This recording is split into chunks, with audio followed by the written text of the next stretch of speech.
Oke, ini saya menemukan kulkas lagi yang permasalahan pada kabelnya ya. Ini tiap hari ini menemukan kulkas yang bermasalah pada kabelnya terus ya. Dan ini juga lagi menemukan yang bermasalahnya pada kabelnya sudah kebakar pada dalam bodi. Dan ini untuk bagian atas ya, ini kita jelaskan satu persatu nanti untuk jalur-jalurnya. Dan ini untuk bagian bawah, dan bagian bawah di sini sudah bolong bagian bodinya karena bagian bodinya di sini kabelnya terbakar pada dalam bodinya. Nah, ini hitam-hitam nih ya. Hitam ini karena ini pernah kebakar. Ini gosong semuanya. Apabila ini sudah gosong seperti ini berarti kabelnya sudah kebakar semua.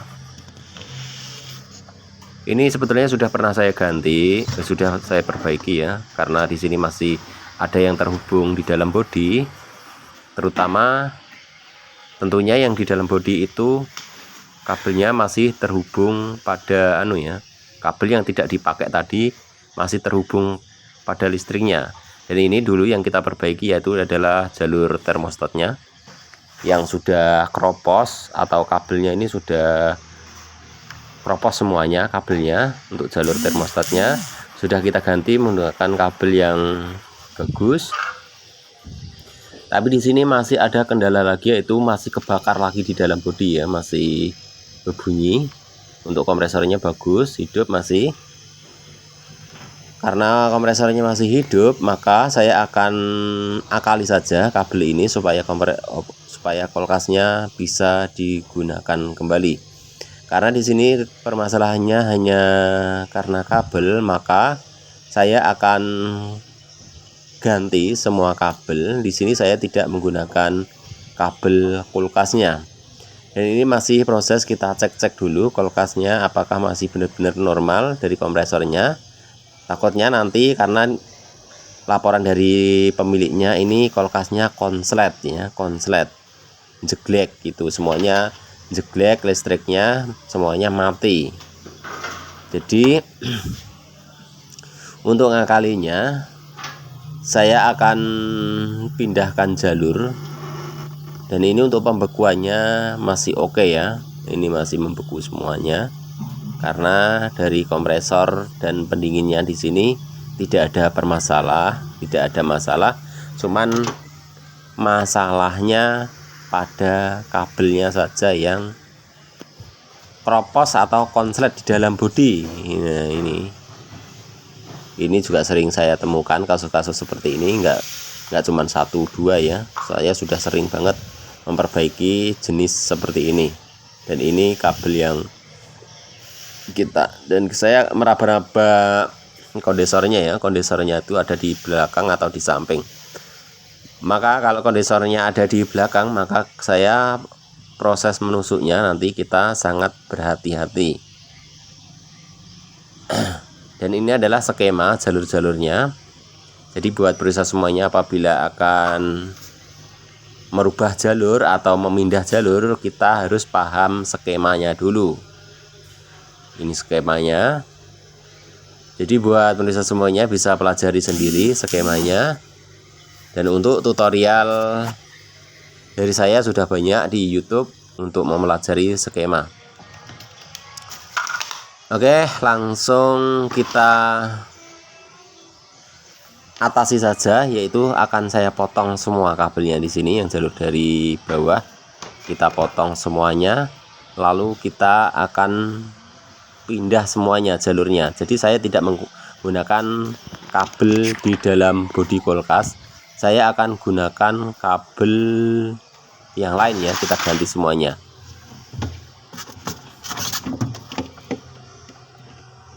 Nah, ini kita potong. Terus kita potong semuanya, jalurnya potong. Kita potong-potong semua. Saya tidak menggunakan kabel bawaan kulkas. Ya, tetap menggunakan kabel bawaan kulkas, tapi yang kita gunakan yaitu kabel yang di luar bodi ya. Saya tidak menggunakan kabel dalam bodi. Jadi untuk di sini nanti kita akan lubang di sini, kita tusuk menggunakan obeng. untuk jalur ini. Mohon maaf ya, saat merekam jari saya nutupi kamera, nggak tahu saya.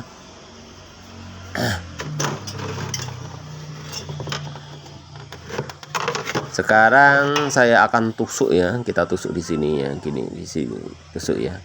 Kita agak pendek saja nusuknya karena ini kabelnya takutnya nanti kurang kabelnya kalau kita tusuk di atas. Kalau saya nusuknya agak ke bawah di sini. Pokoknya kita pastikan nanti kabelnya ini saya bisa menggunakan kabel bawaan kulkas aslinya. Gitu ya. Nanti kalau misalnya kalau kita tusuk agak jauh, takutnya nanti kabelnya tidak cukup, guys. Nah, ini ya, langsung kita tusuk di sini. Nah, ini ya proses telakir, ini telakirnya seperti ini. Nah, ini jalurnya yang sudah ini sudah selesai. Sekarang kita akan review jalur-jalurnya dan kita baut di sini ya, kita skrup di sini. Jadi ini sangat kuat banget. Kita tempelkan di sini. Dan nanti saya akan jelaskan jalur kabel-kabelnya ya. Dan ini kabel yang ke bawah ini adalah menuju ke kompresor. Dan sekarang saya akan jelaskan jalur-jalur mana saja, jalur warna apa saja. Mari kita sama-sama mempelajari jalur-jalurnya. Jadi untuk kulkas itu rata-rata warna biru itu jalur listriknya ya. Ini jalur listriknya. Atau jalur masanya bisa positif negatifnya bisa, maksudnya untuk listrik itu negatif positif sama bisa dibolak-balik. Dan untuk selanjutnya untuk jalur merah di sini adalah jalur defrost atau jalur heater. Jadi defrost untuk menyambungkan heater ya, ini jalur defrostnya warna merah. Ini harus kita pahami, kita harus paham jalurnya. Dan untuk selanjutnya kita pahami kabel orange ya. Orange di sini kalau di kulkas itu ada juga yang orange itu jalur defrost, tapi di sini jalur defrostnya adalah jalur merah. Jadi jalur yang orange di sini, jalur oranye ini adalah jalur pin nomor 1 heater, dan ini jalur kipasnya. Jalur kipasnya kita sambung dengan kabel yang lain, masalahnya pendek banget jalur kipasnya. Kita ulangi lagi, biru jalur listrik, kita sebutkan jalur listrik itu saja ya. Lalu kabel oranye ya, ini terhubung kabel warna hijau, yaitu jalur pin nomor 1. Kalau biru warna biru ya, terhubung warna biru, sama kita samakan. Kalau yang lain ini enggak sama jalurnya. Jadi ini untuk jalur merah di sini terhubung jalur merah sama. Ini jalur pin nomor jalur defrost. Dan untuk jalur yang hitam ini jalur kipasnya, kita terhubung kabel putih. Kipasnya terhubung dengan kabel putih di sini ya. Sekarang kita jelaskan dari bawah untuk jalur dari kompresornya. Kipas dan kompresor adalah jalur kabel warna putih. Nah, ini kalau dari bawah kita jelaskan dari bawah di sini, kita pegang satu persatu. Ini adalah jalur PLN-nya. Dan ini adalah jalur kompresornya, guys. Ini yang menuju ke jalur kipas. Ini kita gabung dengan kipas ya. Karena dari timernya sudah keluar 2 kabel, yaitu warna putih semuanya. Ini jalur kipasnya kita ambil. Ini harus kita pahami untuk jalur kipasnya. Kita lambatkan ini supaya pemirsa semuanya paham untuk jalur-jalurnya ya. Ini putih adalah jalur kipas. Untuk merek Polytron ya, kita ingat-ingat kalau Polytron itu putih jalur kipas. Untuk merek Polytron pokoknya sama. Untuk merek Polytron putih jalur kipas sama kompresor. Ini harus kita hafalkan. Nanti kalau menemukan kulkas Polytron lagi, kita sudah tahu jalurnya. Ini nah, kita tarik, ini adalah jalur kipas dan jalur kompresor terhubung ke pin nomor 4.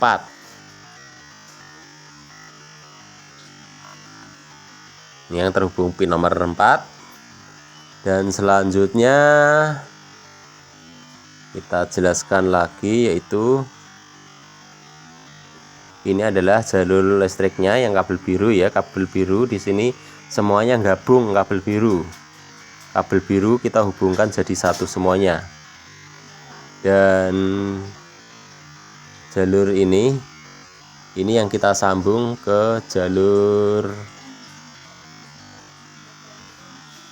kuning. Ini jalur ya, tambahan saya sendiri karena jalur warna kabelnya kurang. Itu adalah jalur listriknya ini ya. Jalur listriknya kita sambung ke kabel kuning.